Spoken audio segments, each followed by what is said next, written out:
ಎಷ್ಟೋ ಜನರಲ್ಲಿ ನಾವು ನೋಡ್ತೀವಿ ರೆಗ್ಯುಲರ್ ಆಗಿ ವೀಟ್ ತಿಂದಾಗ, ಚಪಾತಿ ತಿಂದಾಗ ಅವರಿಗೆ ಹೊಟ್ಟೆಯ ಸಮಸ್ಯೆಗಳು ಸ್ಟಾರ್ಟ್ ಆಗುತ್ತೆ. ಎಷ್ಟೋ ಜನ ಹೇಳ್ತಾರೆ ನನಗೆ ಹೊಟ್ಟೆಯಲ್ಲಿ ಬ್ಲೋಟಿಂಗ್ ತುಂಬ ಜಾಸ್ತಿ ಆಗುತ್ತೆ ಅಂತ ಹೇಳೋರು ತುಂಬ ಜನ ಇದ್ದಾರೆ.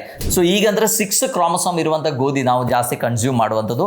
ಮೊದಲು ಅದು ಇರುವುದಿಲ್ಲ ಆಗಿತ್ತು. ಮೊದಲು ಆಲ್ಮೋಸ್ಟ್ 4 ಕ್ರೋಮೋಸೋಮ್ ಇರುವಂಥ ಗೋಧಿ ಆಗಿತ್ತು. ಸೊ ಆ ಸ್ಟ್ರಕ್ಚರಲ್ಲಿ ಬಂದಿರುವಂಥ ಡಿಫ್ರೆಂಟ್ ಅಂದರೆ ಫುಲ್ ಐಟಮೇ ಚೇಂಜ್ ಆಯಿತು.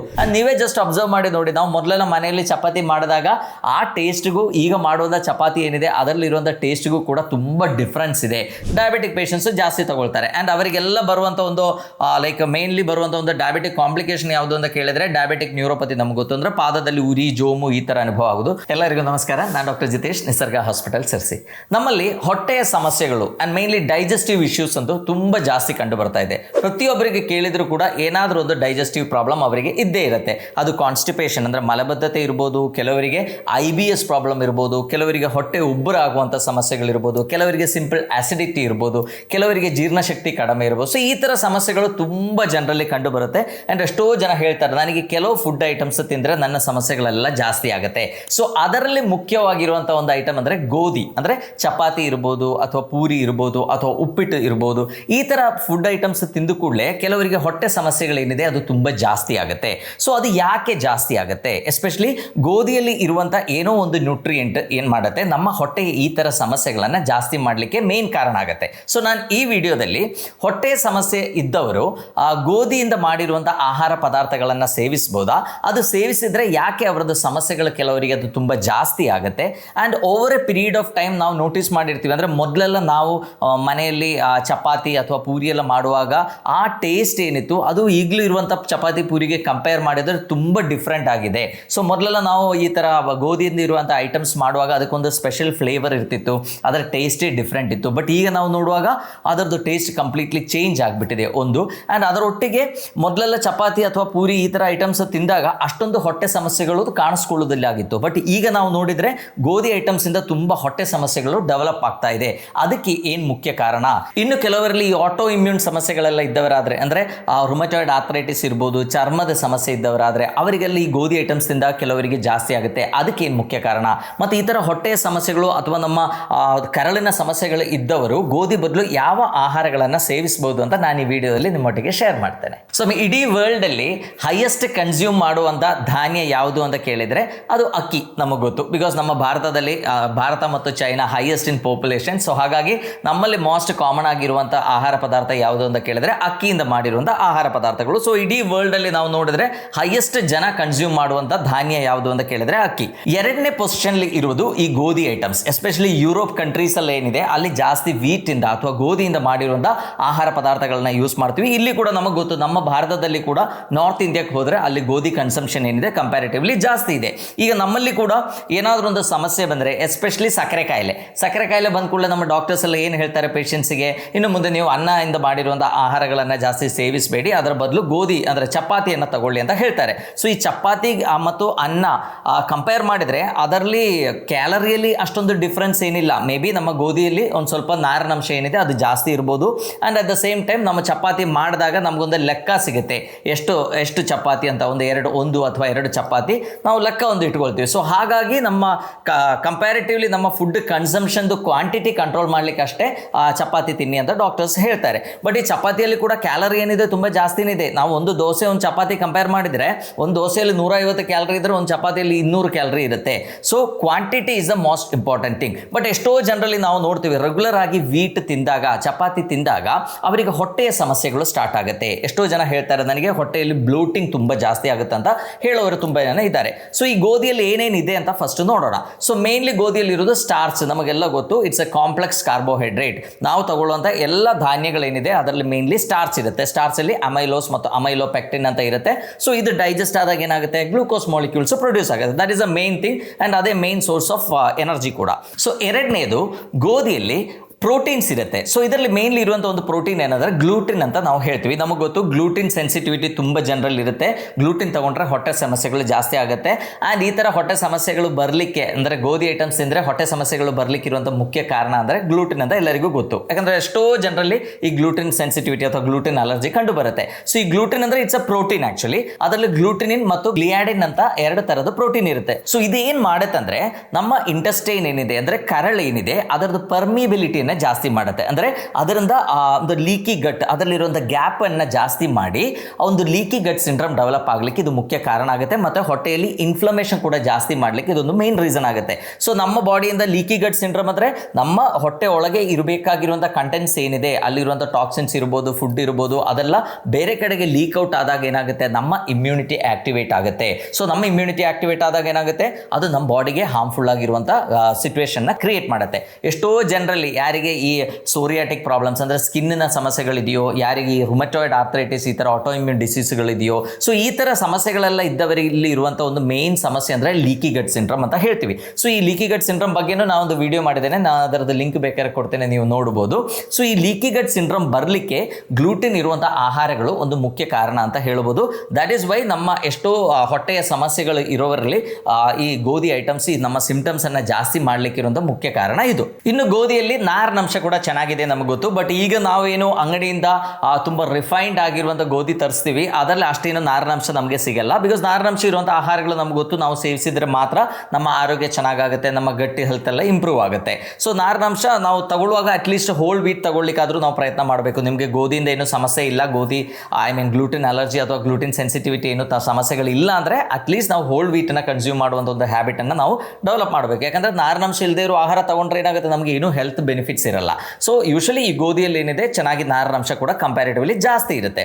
ನೆಕ್ಸ್ಟ್ ಗೋಧಿಯಲ್ಲಿ ಫ್ರಕ್ಟನ್ಸ್ ಅಂತ ಇರುತ್ತೆ. ಇದೊಂದು ಕಾರ್ಬೋಹೈಡ್ರೇಟ್, ಆಕ್ಚುಲಿ ಅಂದರೆ ಫರ್ಮೆಂಟಬಲ್ ಕಾರ್ಬೋಹೈಡ್ರೇಟ್. ಸೊ ತುಂಬ ಜನರಲ್ಲಿ ಗೋಧಿ ತಿಂದರೆ ಈ ಹೊಟ್ಟೆಯಲ್ಲಿ ಬ್ಲೋಟಿಂಗ್ ಬರಲಿಕ್ಕೆ ಇರುವಂಥ ಒಂದು ಮುಖ್ಯ ಕಾರಣ ಇದು. ಸೊ ನಾವು ಇನ್ನು ಫುಡ್ ಮ್ಯಾಪ್ ಡಯಟ್ ಅಂತೆಲ್ಲ ಹೇಳ್ತೀವಲ್ಲ, ಸೊ ಅದರಲ್ಲಿ ಬರುವಂಥ ಒಂದು ಐಟಮ್ ಇದು ಫರ್ಮೆಂಟ್ ಆದಾಗ ನಮ್ಮ ಹೊಟ್ಟೆಯಲ್ಲಿ ಜಾಸ್ತಿ ಗ್ಯಾಸ್ ಪ್ರೊಡಕ್ಷನ್ ಆಗುವಂಥ ಸಾಧ್ಯತೆಗಳಿದೆ. ಸೊ ಯಾರಿಗೆ ಸೀಲಿಯಾಕ್ ಡಿಸೀಸಸ್ ಇದೆಯೋ, ಯಾರಿಗೆ ಹೊಟ್ಟೆ ಸಮಸ್ಯೆಗಳಿದೆಯೋ, IBS ಇದೆಯೋ, ಅವರಿಗೆಲ್ಲ ಇದು ಹೊಟ್ಟೆಯಲ್ಲಿ ಗ್ಯಾಸ್ ಪ್ರೊಡಕ್ಷನ್ ಜಾಸ್ತಿ ಮಾಡುವಂಥ ಸಾಧ್ಯತೆ ಇದೆ. ಗೋಧಿ ಫುಡ್ ಐಟಮ್ಸ್ ತಿಂದಾಗ ನಮಗೆ ಹೊಟ್ಟೆ ಸಮಸ್ಯೆಗಳು ಡೆವಲಪ್ ಆಗಲಿಕ್ಕೆ ಇರುವಂಥ ಮತ್ತೊಂದು ಮುಖ್ಯ ಕಾರಣ ಏನು ಅಂದರೆ ಇದರಲ್ಲೆಲ್ಲ ಒಂದು ಅಮೈಲೇಸ್ ಟ್ರಿಪ್ಸಿನ್ ಇನ್ಹಿಬಿಟರ್ ಅಂತ ಇರುತ್ತೆ. ಸೊ ಅದು ಮೇನ್ಲಿ ಆ ಧಾನ್ಯವನ್ನು ಪ್ರೊಟೆಕ್ಟ್ ಮಾಡಲಿಕ್ಕೆ, ಅದು ಬೇಗ ನಮ್ಮ ಹೊಟ್ಟೆಯಲ್ಲಿ ಡೈಜೆಸ್ಟ್ ಆಗದೇ ಇದ್ದಂಗೆ ನೋಡ್ಕೊಳ್ಳಿಕ್ಕೆ ಇರುವಂಥ ಒಂದು ಧಾನ್ಯದ ಒಂದು ಪ್ರೊಟೆಕ್ಷನ್ ಅಂತ ನಾವು ಹೇಳ್ಬೋದು. It's a protein actually.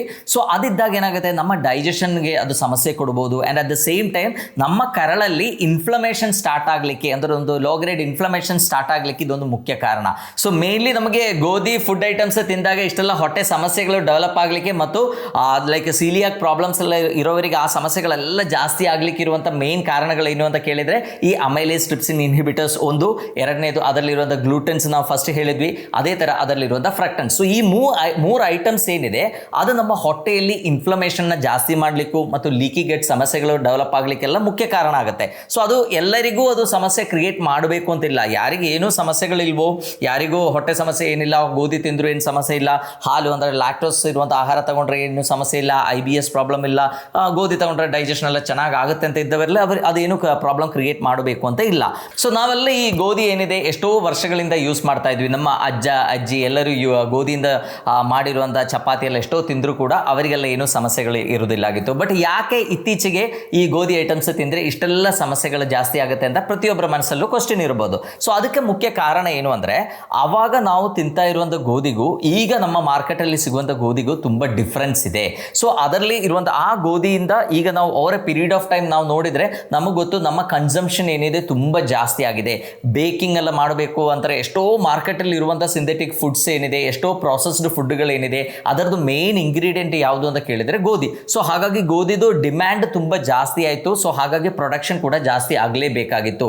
ಮತ್ತು ನಾವು ಹೈ ಟೆಂಪರೇಚರಲ್ಲಿ ಬೇಕಿಂಗ್ ಎಲ್ಲ ಮಾಡುವಾಗ ಅದಕ್ಕೆ ವಿತ್ಸ್ಟ್ಯಾಂಡ್ ಆಗುವ ಥರ ಒಂದು ಗೋಧಿ ಬೇಕಾಗಿತ್ತು. ಸೊ ಹಾಗಾಗಿ ಏನಾಯಿತು, ಅದರಲ್ಲಿ ಎಷ್ಟೋ ರಿಸರ್ಚಸ್ ಆಯಿತು, ಎಷ್ಟೋ ಹೈಬ್ರಿಡ್ ವೆರೈಟಿಗಳು ಪ್ರೊಡ್ಯೂಸ್ ಆಯಿತು. ಸೊ ಪ್ರೊಡಕ್ಷನ್ ಏನಿದೆ ಅದು ತುಂಬ ಜಾಸ್ತಿ ಆಯಿತು. ಸೊ ಹಾಗಾಗಿ ಅದರಲ್ಲಿ ಈವನ್ ಆ ಕ್ರೋಮೋಸೋಮಲ್ ಲೆವೆಲ್ಸಲ್ಲಿ ಕೂಡ ಕೆಲವು ಡಿಫ್ರೆನ್ಸಸ್ ಬಂತು. ಸೊ ಈಗಂದರೆ 6 ಕ್ರೋಮೋಸೋಮ್ ಇರುವಂಥ ಗೋಧಿ ನಾವು ಜಾಸ್ತಿ ಕನ್ಸ್ಯೂಮ್ ಮಾಡುವಂಥದ್ದು.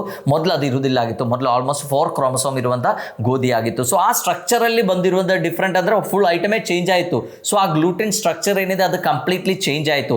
ಈಗ ನಾವು ಮಾಡುವಂಥ ಗೋಧಿ ಐಟಮ್ಸ್ ಏನಿದೆ ಅದಕ್ಕೆ ಇಲಾಸ್ಟಿಸಿಟಿ ಎಲ್ಲ ಜಾಸ್ತಿ ಇರಬೇಕು. ಯಾಕಂದರೆ ಎಷ್ಟೋ ಲೈಕ್ ಬೇಕರಿ ಐಟಮ್ಸ್ ಇರ್ಬೋದು ಅಥವಾ ಎಷ್ಟೋ ಪ್ರಾಸೆಸ್ಡ್ ಫುಡ್ಗಳು ಮಾಡಬೇಕು ಅಂದರೆ ನಮ್ಮ ಹಳೆ ಗೋಧಿ ಏನಿದೆ ದಟ್ ವಾಸ್ ನಾಟ್ ಸಫಿಷಿಯೆಂಟ್. ಈಗಿರುವಂಥ ಗೋಧಿ ಬೇಕಾಗಿತ್ತು. ಸೊ ಹಾಗಾಗಿ ಏನಾಯಿತು, ಆ ಗೋಧಿ ಸ್ಟ್ರಕ್ಚರ್ಲಿ ಚೇಂಜ್ ಆಯಿತು, ಅದರಲ್ಲಿರುವಂಥ ಗ್ಲೂಟಿನ್ ಸ್ಟ್ರಕ್ಚರ್ ಕಂಪ್ಯಾರಿಟಿವ್ಲಿ ಚೇಂಜ್ ಆಯಿತು. ಬಟ್ ಇಷ್ಟೆಲ್ಲ ಮಾಡೋದ್ರಿಂದ ಗೋಧಿಯಲ್ಲಿರುವಂಥ ಪ್ರೋಟೀನ್ ಕಂಟೆಂಟ್ ಏನು ಜಾಸ್ತಿ ಏನಾಗಿಲ್ಲ. But at the same time ಅದರದ್ದು ಆ ಕಂಪೋಸಿಷನ್, ಆ ಕಂಟೆಂಟ್ ಏನಿದೆ, ಯಾವ ಥರ ಗ್ಲೂಟಿನ್ ಇತ್ತು ಅದರಲ್ಲಿ ತುಂಬ ಡಿಫ್ರೆನ್ಸ್ ಬಂದಿದೆ. ಸೊ ಹಾಗಾಗಿ ಏನಾಗ್ತಾ ಇದೆ, ಮೊದಲೇ ನ್ಯಾಚುರಲಿ ಸಿಗುವಂಥ ಆ ಗೋಧಿ ತಿಂದಾಗ ನಮಗೆ ಗ್ಲೂಟಿನ್ ಗ್ಲೂಟೆನ್ ಅಷ್ಟೊಂದು ಸಮಸ್ಯೆಗಳು ಕೊಡೋದಿಲ್ಲ ಆಗಿತ್ತು. ಬಟ್ ಈಗ ತಗೊಳ್ಳುವಂಥ ಗೋಧಿ ಏನಿದೆ ಅದರಲ್ಲಿರುವಂಥ ಗ್ಲೂಟೆನ್ ಸ್ಟ್ರಕ್ಚರ್ ಎಲ್ಲ ಚೇಂಜ್ ಆಗಿರೋದ್ರಿಂದ ನಮಗೆ ಏನಾಗ್ತಾ ಇದೆ, ಹೊಟ್ಟೆಯಲ್ಲಿ ಸಮಸ್ಯೆಗಳೇನಿದೆ ಅದು ಜಾಸ್ತಿ ಕಂಡು ಬರ್ತಾ ಇದೆ.